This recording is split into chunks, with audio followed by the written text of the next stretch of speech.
অনেক দিন আগে কোনো এক দেশে ভয়ানক এক শাস্তির নিয়ম ছিল, অপরাধীদের ক্ষুধার্ত সিংহের সামনে ফেলে দেওয়া হতো।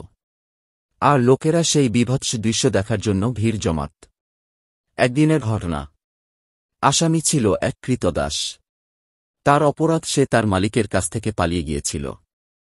তাই উঁচু দেয়াল দিয়ে ঘেরা একটি মাঠে তাকে ফেলে দেওয়া হল। আর একটি ক্ষুধার্ত সিংহকেও ওই মাঠে ছেড়ে দেওয়া হল।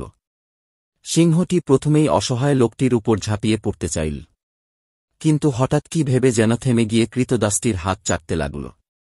দর্শকরা তো হতবাক। তারা ক্রীতদাসের কাছে জানতে চাইল, কেন সিংহটি তাকে আক্রমণ করেনি। ক্রীতদাস বলল, একদিন এই সিংহকে বনে দেখতে পাই। তার থাবার ভেতর একটা কাঁটা বিঁধেছিল। প্রচণ্ড যন্ত্রণায় সে কাতরাচ্ছিল। আমি কাঁটাটি তার থাবা থেকে তুলে ফেলে দিই।